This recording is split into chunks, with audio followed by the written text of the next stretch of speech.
Right, students, welcome to this lecture. And in this lecture, we'll be talking about various government initiatives towards sustainability in India. In the previous lecture, we have understood the importance and action plan. And in this lecture, we'll be talking about the government initiatives, policies, programs, and progress towards sustainable development goals implementation. So I'll welcome you all, and I hope that you remember those 17 SDGs and the prime thrust areas on which one has to focus pertaining to these sustainable development goal, be it poverty alleviation or equality or girl education, women empowerment, urbanization and all. So let's proceed further. आइए शुरू करते हैं, समझते हैं. तो government initiatives towards sustainability in India, इस पे हम लोग आज बात करने वाले हैं और देखते हैं कि क्या इम्प्लीमेंटेशन हुए हैं, किस पे क्या करने चाहिए. इस पे हम लोगों ने पिछले लेक्चर में बात करी है. यहाँ देखते हैं जरा क्या हुआ है क्या नहीं हुआ है. और कुछ इसमें जरूरी नहीं कि सारी चीजें मैंने समाहित कर दी हूँ, मैं एक ओवरव्यू आपको दे रहा हूँ. हो सकता है कुछ नई चीजें हों, कुछ पुरानी चीजें हों, मगर एज ए स्टूडेंट आपको मैं ये सलाह दूंगा कि आप एज ए स्टूडेंट चीज़ों को स्टैंडर्ड टेक्स्ट से ज़रूर मिलाएं, ऑफिशियल वेबसाइट्स को ज़रूर चेक करें और खुद को कंटेम्परेरी नॉलेज से ज़रूर एक्सपोज करें. तो आइए आगे बढ़ते हैं, शुरू करते हैं. तो इस लेक्चर में हम बात करेंगे, जो टॉपिक्स हैं वो हैं सस्टेनेबल डेवलपमेंट गोल्स, उनके इम्प्लीमेंटेशन. गोल्स आप जानते ही, वही 17 गोल्स हैं, उनके implementation. Clean energy, climate action, clean India mission, smart city mission, make in India and sustainable industrialisation, rural development and livelihood enhancement. तो ये तो मेजर टॉपिक्स हो गए. तो government initiatives towards sustainability in India, policies, programmes and progress, ये हमारा title है. As you know that India is one of the fastest growing economies and most populous countries. It faces numerous sustainability challenges stemming from rapid urbanization, industrialization, and environmental degradation. So, recognizing the urgency of addressing these challenges, the Government of India has launched various initiatives aimed at promoting sustainable development, enhancing environmental protection, and improving the quality of life for its citizens. In India, there are various implementing strategies and their impact and outcomes are studied here. So we'll go through it and let's take you forward. But before that, let me explain it to you in Hindi also for those who are, you know, who want me to explain it in Hindi also. देखिए, हिंदी हमारी मातृभाषा है और हम में से बहुत सारे लोग ऐसे हैं जो इंग्लिश में पूरी तरह से समझने में उतने समर्थ नहीं है. इंग्लिश भी आना बहुत ज़रूरी है, एक स्किल है इंग्लिश भाषा को आना. उस स्किल को आप ज़रूर विकसित करिए, लेकिन भाषाओं को समझना और भाषाओं पे थोड़ा सा दक्षता प्राप्त करना, भाषाओं चाहे वो इंग्लिश हो, हिंदी हो, आपकी कोई रीजनल लैंग्वेज हो, उसको सीखिए, उसको एंजॉय करिए. चलिए खैर शुरू करते हैं. तो इंडिया जो है ये वर्ल्ड की फास्टेस्ट ग्रोइंग इकोनॉमी है, बहुत तेजी से ग्रो करने वाली है, बहुत पॉपुलस है, सब जानते हैं हम लोग. बहुत सारे चैलेंजेस हैं, बहुत सारे, जैसे अर्बनाइजेशन है, शहरीकरण होता जा रहा है, तो जाहिर सी बात है सस्टेनेबिलिटी की प्रॉब्लम्स आएंगी. इंडस्ट्रियलाइजेशन बढ़ेगा, पॉल्यूशन भी बढ़ेगा, एनवायरनमेंट डिग्रेड होगा. तो इन सब कारणों से गवर्नमेंट ने कई सारे इनिशिएटिव्स लिए हैं जिन पे हम लोग चर्चा करने वाले हैं. National action plan for agenda 2030, ये पहला स्टेप. तो गवर्नमेंट ऑफ इंडिया ने अपनी डेवलपमेंट प्रायोरिटीज में यूनाइटेड नेशंस के एसडीजीज के हिसाब से अपना नेशनल एक्शन प्लान बनाया एजेंडा 2030 के हिसाब से. ये प्लान किस पे ध्यान दे रहा है? Poverty eradication, gender equality, sustainable urbanisation, climate action, inclusive growth. तो बाकी जो सस्टेनेबल डेवलपमेंट के एरियाज हैं उनके संग संग, उनके साथ में जो मेन है इंडिया के हिसाब से, वो है poverty eradication, gender equality, sustainable urbanisation, climate action and inclusive growth. देखिए, मैं जेंडर पे बात कर चुका हूँ, पॉवर्टी बहुत बात हो चुकी है। सस्टेनेबल अर्बनाइजेशन, अर्बनाइजेशन शहरीकरण बहुत अच्छा। आप जानते हैं ना कि गाँव से लोग आके शहरों में बस रहे हैं, शहर बढ़ते जा रहे हैं, गांव कम होते जा रहे हैं, मगर उसकी कॉस्ट है। पेड़ काट रहे हैं आप, पॉल्यूशन फैला रहे हैं आप, प्रकृति से दूर हो रहे हैं आप। तो इन चीजों को भी एड्रेस करने की जरूरत है। सस्टेनेबल अर्बनाइजेशन, शहरीकरण तो होना ही, पर शहरीकरण के साथ साथ ऐसा शहरीकरण हो जो एनवायरनमेंट को नुकसान ना पहुंचाए, इस पे भी गौर करने की जरूरत है, तभी सस्टेनेबल डेवलपमेंट हो पाएगा। Then implementation mechanism for sustainable development goals is like the Niti Aayog serves as the nodal agency for coordinating SDG implementation in India, working closely with the central and state government as well as civil society organizations and private sector. So NITI Aayog जो है ये nodal agency है जो कि coordinate कर रही है SDG implementations को भारतवर्ष में। और ये केंद्र सरकार, राज्य सरकार दोनों के साथ साथ साथ सिविल सोसाइटी और प्राइवेट सेक्टर को भी जोड़ रही है इस सस्टेनेबल डेवलपमेंट जो ऑब्जेक्टिव्स हैं हमारे, जो गोल्स हैं हमारे, उन्हें अचीव करने के लिए। तो नीति आयोग जो है इसका ना काम है इसे इम्प्लीमेंट कराना, साथ के साथ ये रिव्यू वगैरह ले रहे हैं वेनार से, जहाँ पे आप अपने अनुभव, चैलेंजेस, प्रोग्रेस ये सब शेयर कर सकते हैं ग्लोबल लेवल पे भी।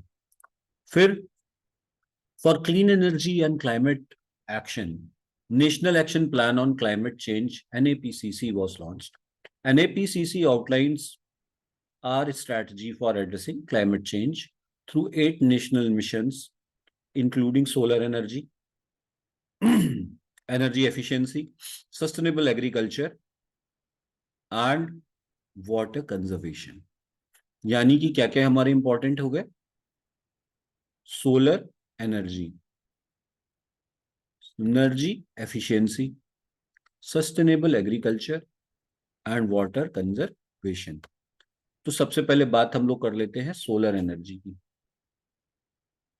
जैसे आप जानते हैं कि भारत में हम लोगों की जो ज्योग्राफिकल पोजीशन है वो ऐसी है जहाँ पे भरपूर मात्रा में हमें सूर्य की रश्मियां, सूर्य का प्रकाश प्राप्त होता है।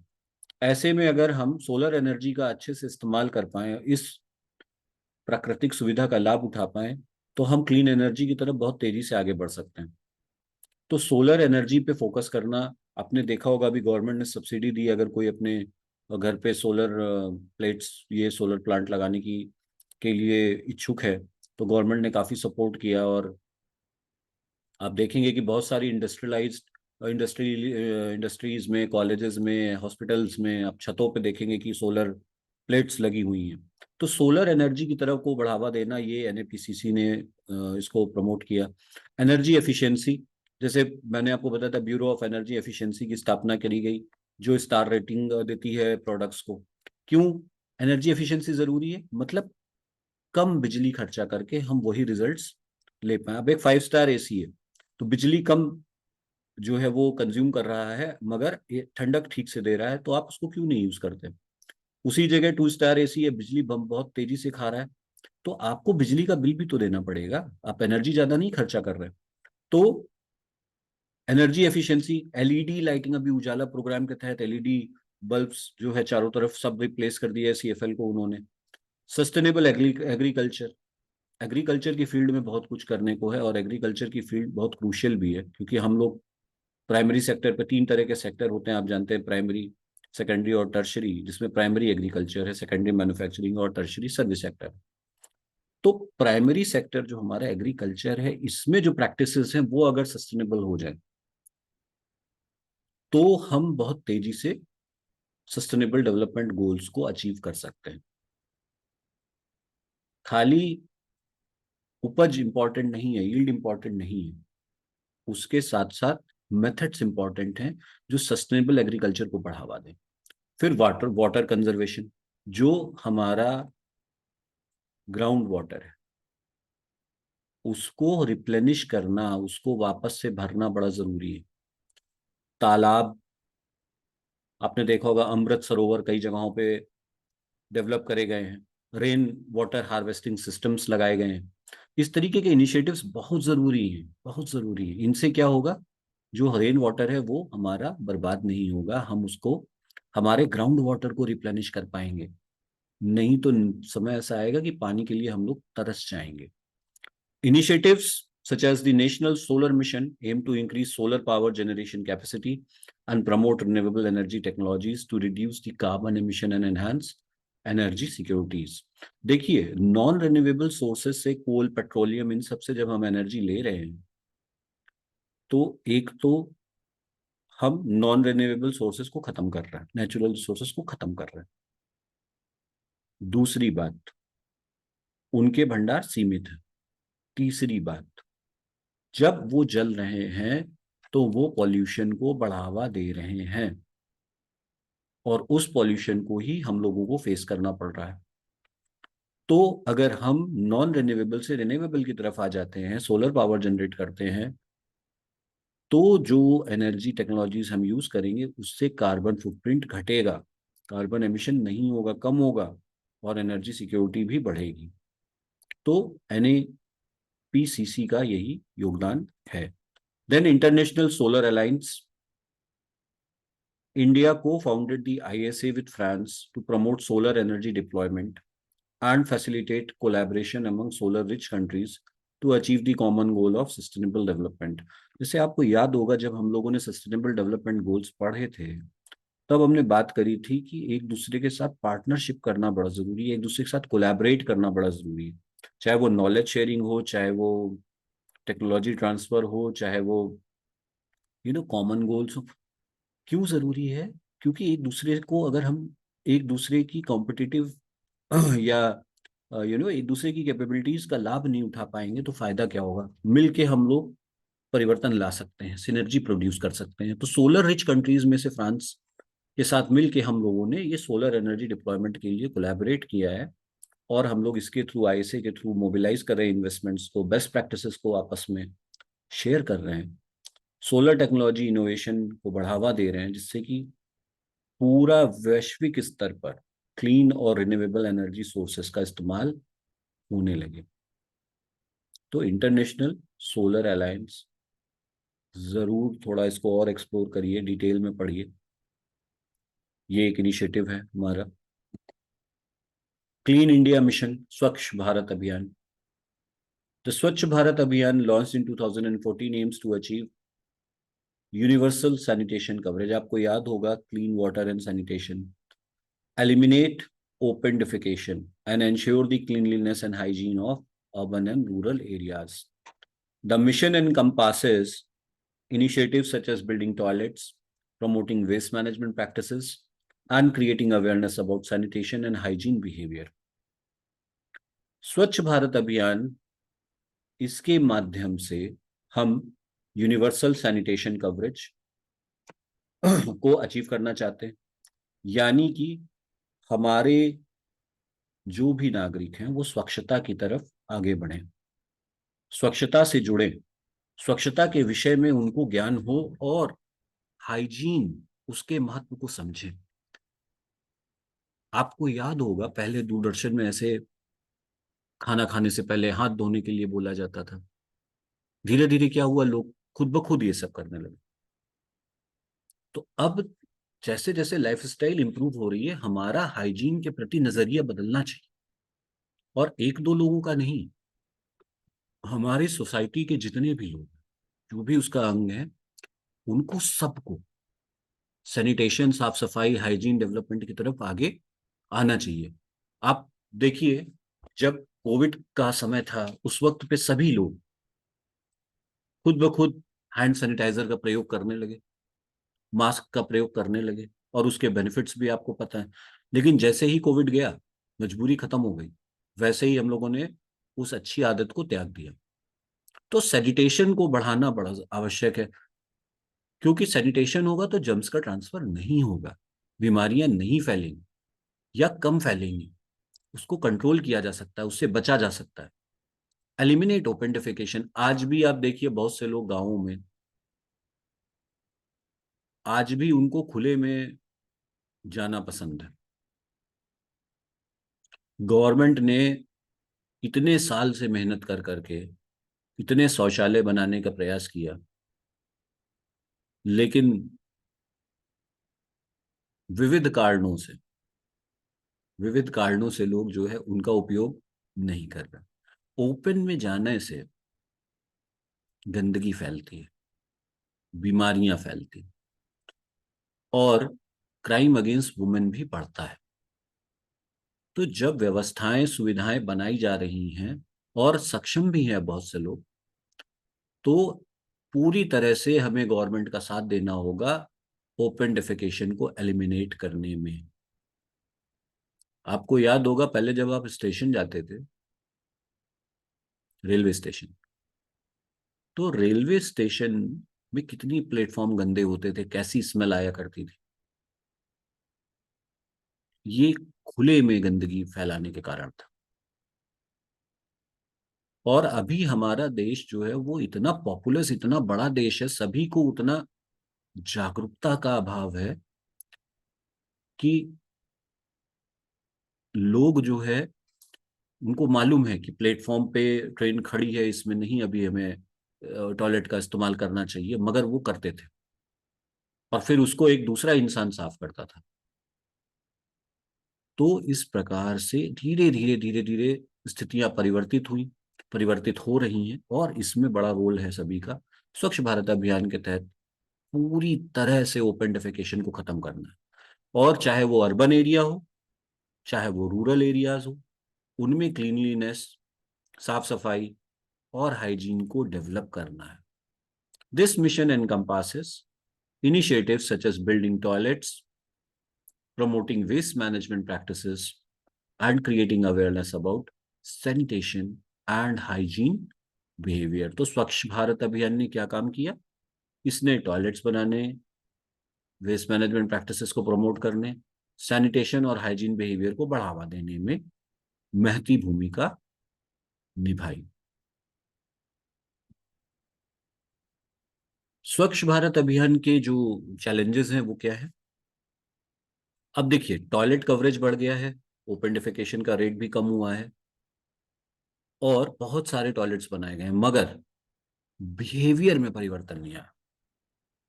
जो बिहेवियर है, लोगों की जो सोच है, जो काम करने का तरीका, हम सब जानते हैं क्या सही है क्या गलत है, मगर हम उसको अपने बिहेवियर में, उसको अपने डेली लाइफ में, डेली अपने बात व्यवहार में नहीं लाते हैं। क्यों नहीं लाते हैं? क्यों नहीं लाते हैं? इसलिए नहीं लाते हैं क्योंकि हम उस बात को कहते तो हैं परंतु करते नहीं, सीरियस नहीं उसके प्रति। तो ये चैलेंजेस जो हैं ये बने रहते हैं। हमारे यहाँ कानून तोड़ने को पावर का प्रतीक माना जाता है, जो एकदम गलत है।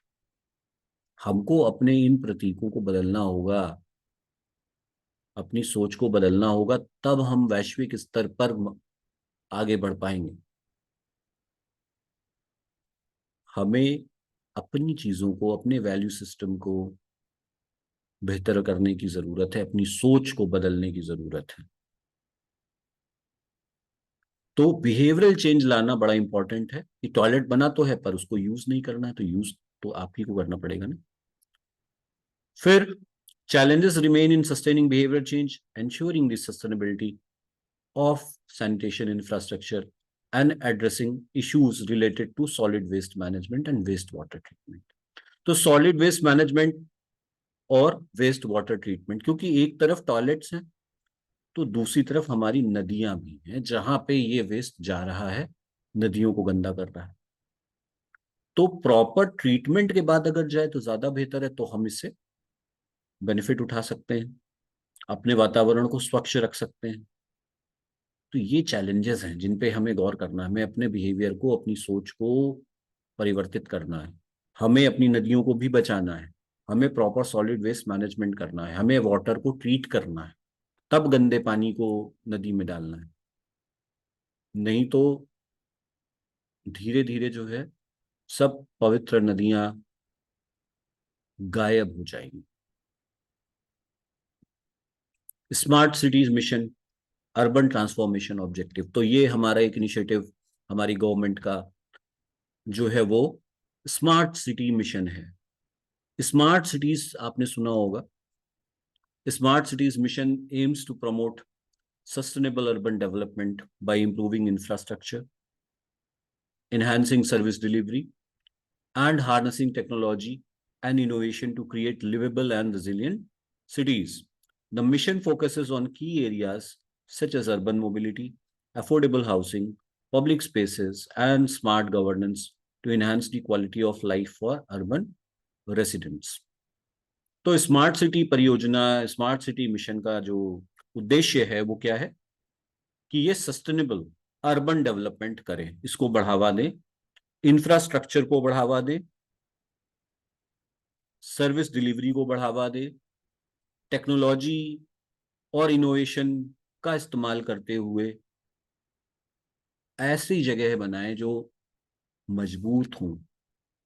मजबूत का मतलब ऐसा सिस्टम डेवलप करें जो सशक्त हो, जहां पे लोग आसानी से अपनी लाइफ को जी सकें, एंजॉय कर सकें। और अर्बन मोबिलिटी, ट्रांसपोर्टेशन, अफोर्डेबल सस्ते घर, अफोर्डेबल हाउसिंग, पब्लिक स्पेसेस ये बने। स्मार्ट गवर्नेंस हो, टेक्नोलॉजी की मदद ली जाए और क्वालिटी ऑफ लाइफ जो है वो उन शहरों के लोगों की बेहतर करी जाए, बढ़िया करी जाए। गवर्नमेंट तो अपने इनिशिएटिव्स ले रही है, गवर्नमेंट रूल्स लेके आ रही है, गवर्नमेंट आपको मेट्रो दे रही है, गवर्नमेंट आपको कैमरे दे रही है हर एक चौराहे पे ट्रैफिक को कंट्रोल करने के लिए। गवर्नमेंट आपको कई सारी चीजें लाने की कोशिश कर रही है, देने की कोशिश कर रही है। मगर स्मार्ट सिटीज के साथ साथ जो बहुत जरूरी है वो है स्मार्ट सिटीजन। स्मार्ट सिटीजन क्या हम और आप बन चुके हैं, या हम लोग इन स्मार्ट सिटीज में रहने के लिए तैयार हैं? सोचिए एक मिनट इस विषय पर। स्मार्ट सिटीज खाली बना लेने से मिशन अचीव नहीं होंगे, लोगों को स्मार्ट सिटीजन बनना पड़ेगा। और स्मार्ट सिटीजन्स जब हम लोग हो जाएंगे तभी ये स्मार्ट सिटी परियोजना वगैरह फलीभूत होंगी। ऐसे जरूर है कि हाँ, अर्बन डेवलपमेंट दिख रहा है, इंफ्रास्ट्रक्चर बढ़िया दिख रहा है, टेक्नोलॉजी का इस्तेमाल दिख रहा है, लेकिन उसकी केयर कौन करेगा, उसको बना के कौन रखेगा, उसको हिसाब से रूल्स रेगुलेशन और सभ्यता का परिचय कौन देगा? सिटीजन ही तो देंगे। तो स्मार्ट सिटीजन भी बनना बहुत जरूरी है, इस तरफ भी समाज को सोचना चाहिए। एनीवेज, तो अर्बन ट्रांसफॉर्मेशन ऑब्जेक्टिव्स के साथ आपकी स्मार्ट सिटीज मिशन ये पहला एक स्टेप था। दूसरा, इसकी इम्प्लीमेंटेशन में क्या चीजें आई, यहाँ पे इन्होंने जो स्मार्ट सिटी सेलेक्ट करी वहां पे सीडीपी यानी कॉम्प्रहेंसिव डेवलपमेंट प्लान्स लाए, जिससे कि इन्वेस्टमेंट इंफ्रास्ट्रक्चर प्रोजेक्ट्स में, सर्विस डिलीवरी, टेक्नोलॉजिकल इंटरवेंशन, इन सब में किए गए। पीपीपी मॉडल जो पब्लिक प्राइवेट पार्टनरशिप मॉडल है, citizen engagement model, innovative financing mechanism को यूटिलाइज करके रिसोर्सेस को मोबिलाइज किया गया और इंश्योर किया गया कि ये स्मार्ट सिटी के प्रोजेक्ट्स जो है अच्छे से आगे बढ़ें। पब्लिक प्राइवेट पार्टनरशिप, देखिए गवर्नमेंट सब काम अकेले नहीं कर सकती क्योंकि बहुत बड़ा देश है, बहुत सारी पॉपुलेशन है, बहुत सारे लोग हैं, बहुत वास्ट एरिया है, और टैक्स देने वाले कितने हैं ये भी आपको मैं बताने की जरूरत नहीं समझता हूँ। तो पब्लिक प्राइवेट पार्टनरशिप के माध्यम से, यानी government plus private sector plus citizen, तो पीपीपी मॉडल पे बहुत सारी चीजों का निर्माण किया गया। सिटीजन्स को लगाया गया, नागरिकों को लगाया गया, इनोवेटिव फाइनेंसिंग मैकेनिज्म लाए जिससे कि संसाधन मिले और effective implementation smart city project का हो पाया। इन स्मार्ट सिटीज में इंफ्रास्ट्रक्चर, साफ सफाई, service, you know what do you call it, transportation, technological intervention के साथ चीजों को किया गया। तो ये व्यवस्थाएं बनाना गवर्नमेंट का काम है, उनको सुचारू रूप से रखना और उनका सही तरीके से इस्तेमाल करना नागरिकों का काम है। तो दोनों लोगों को अपने काम को अच्छे से करना होगा, तभी इन चीजों का कोई भी लाभ हम लोगों को मिल पाएगा। Now make in India and sustainable industrialisation is another step. आपको याद होगा कि जब आज से 10 साल पहले करीब हमारा सर्विस सेक्टर में तो कंट्रीब्यूशन बढ़ रहा था, लेकिन मैन्युफैक्चरिंग में कम हो रहा था। मैन्युफैक्चरिंग वीक हो रही थी तो क्या हो रहा था, जो सर्विस सेक्टर होता है ना वो स्किल्ड लोगों के लिए होता है। अगर वहां कंट्रीब्यूशन बढ़ भी रहा है तो जो जिसके पास वो स्किल है उस सर्विस को प्रोवाइड करने की, उसको बेनिफिट मिल रहा है। लेकिन जब मैन्युफैक्चरिंग की बात आ जाती है तो मैन्युफैक्चरिंग सेक्टर जो होता है हमारा, वहां पे क्या होता है कि हमारे को स्किल्ड की भी जरूरत है, सेमी स्किल्ड की भी जरूरत है, अनस्किल्ड की भी जरूरत है। हर तरीके के काम वहां पे एक मैन्युफैक्चरिंग ऑर्गेनाइजेशन में होते हैं और हर तरीके के लोगों को एम्प्लॉयमेंट मिलता है। तो इस चीज को मद्देनजर रखते हुए और इन्वेस्टमेंट को अट्रैक्ट करने के लिए, लोकल्स को जॉब देने के लिए, इनोवेशन को बढ़ावा देने के लिए, कॉम्पिटिटिव एडवांटेज, कॉम्पिटिटिवनेस को बढ़ाने के लिए मैन्युफैक्चरिंग में, इंफ्रास्ट्रक्चर में और टेक्नोलॉजी में मेक इन इंडिया कैंपेन आया। यहाँ पे जो जोर था वो सस्टेनेबल इंडस्ट्रियलाइजेशन प्रैक्टिसेस पे था, जहाँ पे resource efficiency, pollution control, adoption of clean technologies, ये सब करके एनवायरमेंटल इम्पैक्ट को कम किया गया। तो मैन्युफैक्चरिंग सेक्टर को बढ़ावा दिया गया, इसमें इन्वेस्टमेंट बढ़ा, इंफ्रास्ट्रक्चर बढ़ा, टेक्नोलॉजी का प्रयोग किया गया भरपूर, और ये भी ध्यान रखा गया कि रिसोर्सेस का जो एफिशिएंसी है वो कैसी है, सप्लाई चेन कितनी ग्रीन है। ग्रीन शब्द का मतलब है इको फ्रेंडली। हमारे जो रॉ मटेरियल सप्लायर्स हैं, जहां से रॉ मटेरियल लेके आ रहे हैं, वो किस प्रोसेस का इस्तेमाल कर रहे हैं, उस प्रोसेस में क्या वो एनवायरनमेंट को नुकसान पहुंचा रहे हैं क्या। तो रिसोर्स एफिशिएंसी का विशेष ध्यान रखा गया, सप्लाई चेन्स को ग्रीन करने की कोशिश करी गई, पॉल्यूशन को नियंत्रित किया गया, एनजीटी जो नेशनल ग्रीन ट्राइब्यूनल है उसके रोल को बढ़ाया गया, क्लीन टेक्नोलॉजीज को अडॉप्ट किया गया। क्लीन टेक्नोलॉजी यानी कि वो टेक्नोलॉजीज जो एनर्जी का उपयोग कम करें, साथ के साथ एमिशन भी कम करें, पॉल्यूशन भी कम फैलाएं, जिससे कि जो एनवायरनमेंट है, एनवायरमेंटल इम्पैक्ट है उस पे, उसे कम से कम किया जाए, मिनिमाइज किया जाए, नुकसान को, एनवायरनमेंट को जो नुकसान हो रहा है उसको कम किया जाए। नहीं किया जाता अगर ये, तो क्या होता। देखिए, प्रोडक्शन तो होना है, इंडस्ट्रियलाइजेशन भी जरूरी है, जॉब्स मिलना है लोगों को, मैन्युफैक्चरिंग होनी है। अब रिसोर्सेस कहीं से भी ले लो, तो भैया कहीं से भी ले लोगे तो क्या होगा, क्वालिटी खराब हो जाएगी। उसने सस्टेनेबिलिटी का ध्यान नहीं रखा है तो क्या होगा, आप ऐसी चीजों को प्रमोट कर रहे हैं जहां पे सस्टेनेबिलिटी का ध्यान ही नहीं रखा जा रहा। तो ये नहीं करना है। तो ग्रीन सप्लाई चेन होनी चाहिए। पॉल्यूशन है उसको कंट्रोल करिए, नहीं तो प्रोडक्शन आप कर रहे हैं पर नुकसान ओवरऑल सोसाइटी को हो रहा है। तो pollution control, water treatment, waste treatment, ये सब बड़ा जरूरी है। एफ्लुएंट का ऐसे ही फेंक देना, उसको फैला देना, ये सब जरूर कंट्रोल करने की जरूरत है। तो ये सब किया गया। क्लीन टेक्नोलॉजीज करी गई जिससे रिसोर्सेस का वेस्ट ना हो, एनर्जी का कंजम्पशन मिनिमाइज हो जाए, कर्टेल कर दिया जाए एनर्जी का कंजम्पशन, और एनवायरनमेंट पे इसके दुष्प्रभाव को कम से कम पे लाया जाए।